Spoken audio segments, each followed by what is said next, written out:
Assalamualaikum warahmatullahi wabarakatuh. Sahabat-sahabat tercinta yang dirahmati Allah, jumpa lagi dalam acara Kulluhum, kuliah 10 menit dari Undang Munawar Official Channel. Mudah-mudahan bermanfaat bagi kita semua. Materi kali ini saya masih akan melanjutkan kisah tentang Nabi Musa alaihissalam, yakni pertemuan Nabi Musa dengan Nabi Khidir. Dan dari pertemuan itu kini Nabi Musa dengan Nabi Khidir sudah berpisah kembali, sebagaimana dalam ayat Al-Quran surat Al-Kahfi ayat 78. A'udzubillahi minasyaitonirrajim. Qala hadza firaqu baini wa bainika sa'unabbi'uka bita'wili ma lam tastati alaihi sabra. Khidir berkata, inilah saat perpisahan antara aku dengan kamu. Akan kuberitahukan kepadamu tujuan perbuatan-perbuatan yang kamu tidak dapat sabar terhadapnya. Berdasarkan ayat ini, setelah pertanyaan yang ketiga dari Nabi Musa terhadap Nabi Khidir, maka itu menunjukkan ketidaksabaran Nabi Musa terhadap perbuatan yang dilakukan oleh Nabi Khidir. Maka yang ketiga kali itulah menjadi sebab perpisahan antara Nabi Khidir dengan Nabi Musa. Tetapi sebelum berpisah, Nabi Khidir mengatakan bahwa aku akan mengatakan kepadamu, akan kuberitahukan kepadamu tujuan perbuatan-perbuatan yang kamu tidak sabar terhadapnya. Oleh karena itu, di dalam Al-Quran selanjutnya ayat ke-79 sampai ayat ke-82, Allah menjelaskan hikmah-hikmah dari perbuatan-perbuatan yang dilakukan oleh Nabi Khidir. Yang pertama ayat 79. A'udzubillahi minasyaitonirrajim. Ammas safinatu fakanat limasakina ya'maluna fil bahri fa'aradtu an a'ibaha wa kana wara'ahum maliku ya'khudhu kulla safinatin ghasba.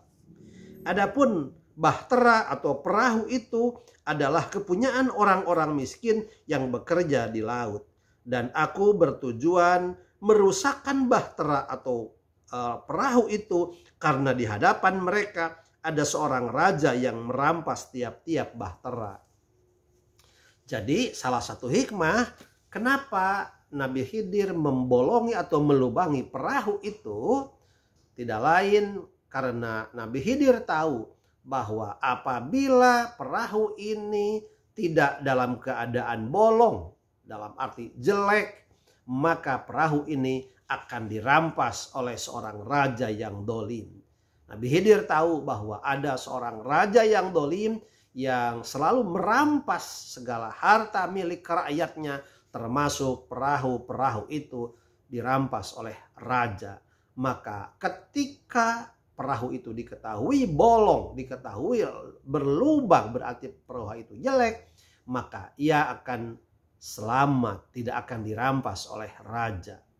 Sebab apabila dirampas oleh raja, nelayan pemilik perahu itu akan kehilangan mata pekerjaannya. Tetapi dengan tidak dirampas oleh raja, maka perahu itu tinggal diperbaiki untuk kemudian ia bisa mencari nafkah dengan perahunya itu. Kemudian ayat selanjutnya, ayat ke-80 surat Al-Kahfi. Wa ammal ghulamu fakana abawahu mu'minaini fakhosina ayurhiqahuma tughyana wa kufra. Dan selanjutnya 81, fa'aradna ayyubdilahuma rabbuhuma khairum minhu zakata wa aqraba ruhma.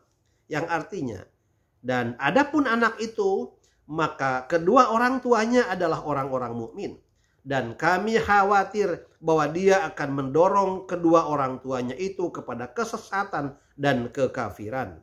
Dan kami menghendaki supaya Tuhan mereka mengganti bagi mereka dengan anak lain yang lebih baik kesuciannya dari anaknya itu dan lebih dalam kasih sayangnya kepada ibu bapanya.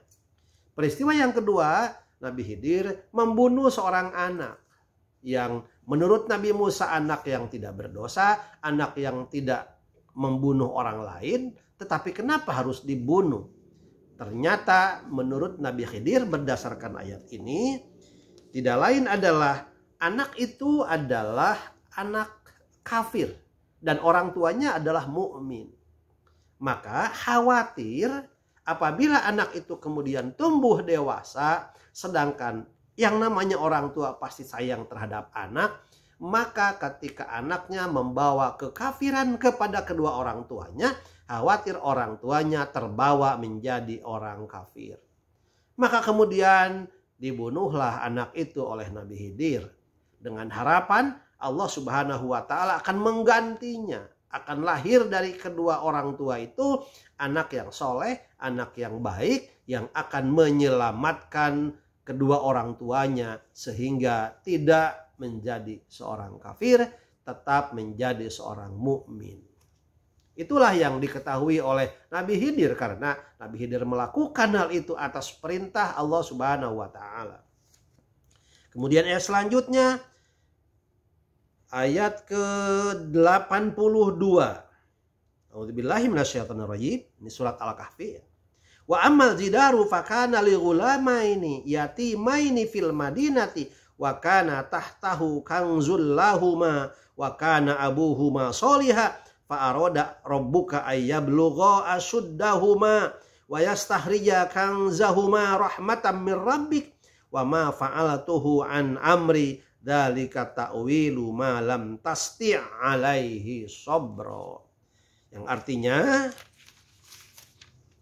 adapun dinding rumah itu adalah kepunyaan dua orang anak yatim di kota itu. Dan di bawahnya ada harta benda simpanan bagi mereka berdua. Sedang ayahnya adalah seorang yang saleh. Maka Tuhanmu menghendaki agar supaya mereka sampai kepada kedewasaannya dan mengeluarkan simpanannya itu sebagai rahmat dari Tuhanmu. Dan bukanlah aku melakukannya itu menurut kemauanku sendiri. Demikian itu adalah tujuan perbuatan-perbuatan yang kamu tidak dapat sabar terhadapnya. Kenapa? Walaupun tidak diupah, Nabi Khidir mau membetulkan atau menegakkan kembali dinding yang hampir roboh. Ditegakkan oleh Nabi Khidir tanpa meminta upah apapun.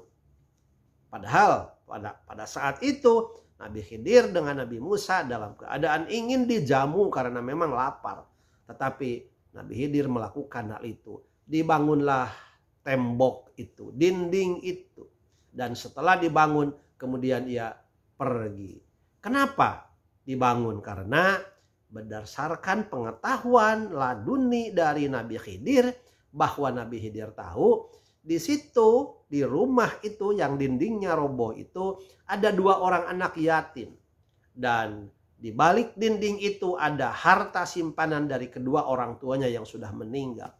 Apabila dindingnya itu tidak dibetulkan dalam keadaan roboh, maka harta itu akan diambil orang, akan dicuri orang. Dengan dibetulkan dindingnya, maka harta itu akan tersimpan. Dan nanti suatu saat akan bisa dimanfaatkan oleh dua orang anak yatim yang ada di rumah itu, yang ada di balik dinding itu. Itulah salah satu hikmahnya. Dan Nabi Khidir mengatakan, aku melakukan hal ini bukan karena kemauanku sendiri, tetapi karena perintah Allah Subhanahu wa taala. Jadi pertemuan antara Nabi Musa dengan Nabi Khidir adalah perpaduan antara ilmu syariat Nabi Musa dengan ilmu hakikat Nabi Khidir. Itulah salah satu bentuk pendalaman ilmu oleh Nabi Musa. Nabi Musa sebagai seorang nabi bukan hanya harus mengikuti ilmu syariat saja, tetapi juga harus mendapatkan ilmu hakikat. Sehingga lengkaplah Nabi Musa dengan pembelajaran seperti itu. Ada hadis yang menyatakan bahwa kalau seandainya Nabi Musa sabar untuk kali yang ketiga, sehingga ia tidak bertanya lagi, maka akan sangat banyak lagi hikmah di balik semua peristiwa yang dilakukan oleh Nabi Khidir. Tetapi 3 hal ini telah cukup bagi Nabi Musa sebagai pembelajaran bahwa di samping ilmu syariat yang diketahui oleh Nabi Musa, juga kini belajar dari Nabi Khidir, ia mengetahui sebagian ilmu hakikat. Itulah kelebihan, keunggulan para nabi sebagai kekasih Allah. Terima kasih, mudah-mudahan ini bermanfaat bagi kita sekalian, bahwa ada banyak hal di dunia ini yang tidak dapat dimengerti oleh akal. Ada banyak hal di dunia ini yang kalau seandainya diukur dengan ilmu syariat saja, kita tidak dapat memahaminya. Semua itu adalah rahasia dari kekuasaan Allah Subhanahu wa Ta'ala. Ketika suatu perbuatan yang kita membencinya, di balik itu terkadang ada kebaikan dari Allah Subhanahu wa Ta'ala. Dalam ayat Al-Quran dikatakan, surat Al-Baqarah ayat 216, a'udzubillahi minasyaitonirrajim. Asa ang takrahu syai'aw wa huwa khairul lakum wa asa ang tuhibbu syai'aw wa huwa syarrul lakum wallahu ya'lamu wa antum la ta'lamun. Boleh jadi kamu membenci sesuatu padahal ia amat baik bagimu, dan boleh jadi pula kamu menyukai sesuatu padahal ia amat buruk bagimu. Allah mengetahui sedang kamu tidak mengetahui.